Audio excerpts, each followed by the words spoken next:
आमच्याकडून पास नाही घेतला म्हणणं. हाय हॅलो नमस्कार जय महाराष्ट्र मंडळी. तर स्वागत आहे तुमचं माझ्या नवीन एका ब्लॉगमध्ये. आणि नेहमीप्रमाणे असंच उठून निघालो आहे. आज तर सुट्टी आहे ना, तर चला मग जाऊया फिरायला नवे. आज जाऊया आपण देवदर्शनाला. तर ब्लॉग कंटिन्यू करायला विसरू नका. तर मंडळी आज आम्ही सकाळी 6ला उठून निघालो आहे भीमाशंकरला जाऊन देवदर्शन करणार आहोत आणि तिथेच खूप सारा एन्जॉयमेंट करणार आहोत. वॉटरफॉल वगैरे सगळं बघणार आहोत, एन्जॉय करणार आहोत खूप सारा. तर बघायला विसरू नका. चला तर पहिल्यांदा माझ्या मैत्रिणींना पिकअप करूयात.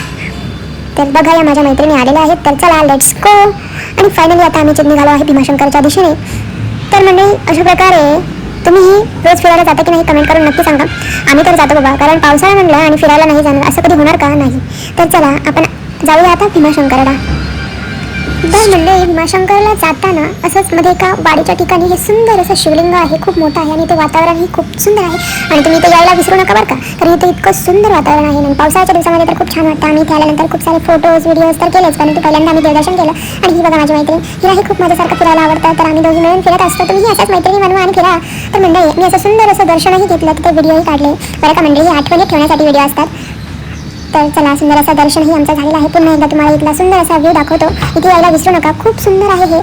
नक्की येऊन एकदा व्हिजिट करा. तर म्हणजे आता आम्ही निघालो आहे भीमाशंकर शिवलिंगाच्या दिशेने. तर बघूयात, मी आज रविवार आहे तर तिथे गर्दी असू शकते, बघूयात. तर बघा मंडळी भीमाशंकरला जाताना या खूप साऱ्या वाड्या लागतात, खूप साऱ्या वाड्या आहेत तिथे. बघा ही आहे तिफनवाडी. आता यानंतर आम्ही निघालो भीमाशंकरच्या दिशेने. मला असं झालं मी कधी भीमाशंकरला पोहोचेल, आणि इकडे खूप सारा पाऊस चालू आहे आणि मला भिजायचं आहे. तर बघा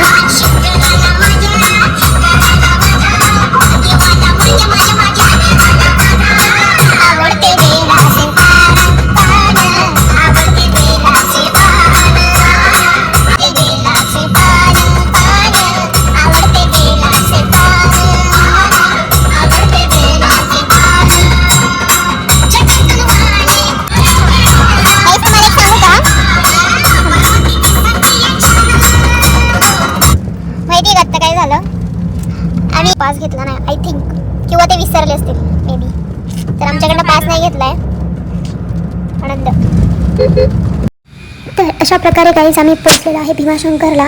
तुम्हीही इथे यायला विसरू नका. हा पण संडेला मात्र नक्कीच येऊ नका, कारण इथे खूप सारी गर्दी आहे. तुम्ही बघू शकता गाडी लावायला सुद्धा जागा नाही आहे. त्यामुळे मंडळी रविवार सोडून इतर वेळेस या. आम्ही तर चाललो आहे आता नाश्ता करायला. खूप असा मस्त आमचा नाश्ता इथे पोहे खाऊन झालेला आहे. आणि आता यानंतर आम्ही चाललो आहे असंच एन्जॉयमेंट करत, थोडंसं गप्पा मारत भीमाशंकरच्या ज्योतिर्लिंगाच्या दिशेने. आणि असे हे मध्ये सारे मी व्हिडिओ काढले, थोडीफार मजा मस्ती केली.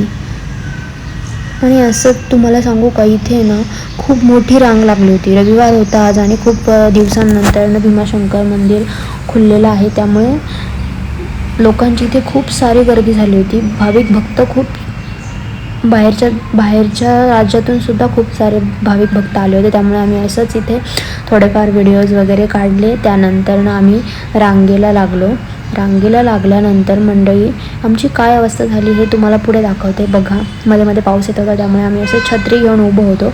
हे असे आमचे चाळे चालू होते थोड्या वेळसाठी, थोडी मजा मस्ती करण्यासाठी. आणि ही बघा मोठी अशी रांग, इतकी मोठी रांग होती मंडळी. संडेला खरंच येऊ नका, इतर वेळेस नक्की या. आणि असंच आम्ही गप्पा वगैरे मारत थोडंसं हसत खेळत या रांगेत आम्ही अक्षरशः 5 वाजेपर्यंत उभे होतो. आणि बघा गाईस, तुम्हाला बघायचं का, काही लोक पाऊस आल्यानंतर ना अक्षरशः कसे बसत होते खाली रेनकोट घेऊन. जादूगर बघितलं का तुम्ही? तर चला तुम्हाला माकडंही दाखवते. किती सुंदर माकडे बघा. पण ते ना लोकांना काही खाऊ देत नाही, त्यांच्याकडचे सगळं खेचून घेतात आणि स्वतः खात बसतात एकटे. किती सुंदर आहे ना ते. पण ते चावलं ना काही खरं नाही बाबा. तर इतकं सुंदर असं माकडं वगैरे इथे ना इतकं छान वाटत होतं. फायनली आम्ही दर्शन रांगेतून आतमध्ये गाभाऱ्यात पोहोचलेलो. आणि तिथे गेल्यावरती ते आम्हाला फोटो व्हिडिओ काढण्यास मनाई होती. त्यामुळे आम्ही थोडेफारच फोटो व्हिडिओज घेत होतो. केवढे छान आले नाही, परंतु थोडेफार तरी घेतले आम्ही तुम्हाला दाखवण्यासाठी. तर त्यासाठी एक लाईक तर बनला पाहिजे. तर असं करत आम्ही रांगेतून दर्शन घ्यायचंच ठरवलं होतं आणि ते अगदी आम्ही पूर्ण करत आहोत. कारण आम्ही ठरवलं होतं आज आपण ज्योतिर्लिंगाला हात लावूनच दर्शन घ्यायचं आहे. एवढ्या वेळासाठी आपण थांबलेलो आहे तर त्याचा काहीतरी उपयोग झालाच पाहिजे. त्यामुळे आम्ही फायनली ठरवून टाकलं होतं की आपल्याला शिवलिंगाला हात लावूनच दर्शन घ्यायचं आहे.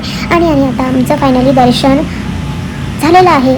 आणि त्यानंतरून आता आम्ही बाहेर आलेलो आहे. बाहेर आल्यानंतर थोडेफार फोटोज व्हिडिओज काढायचे म्हणलं होतं तर बाहेर पोलीस आपल्याला फोटो व्हिडिओज काढून देत नाही. तरीही आम्ही थोड्या वेळासाठीचे व्हिडिओज काढत होतो. त्यानंतर बाहेर आलो आणि फायनली मी माझा ब्लॉग एंड करत आहे. लाईक सबस्क्राईब करायला विसरू नका. धन्यवाद. Bye bye.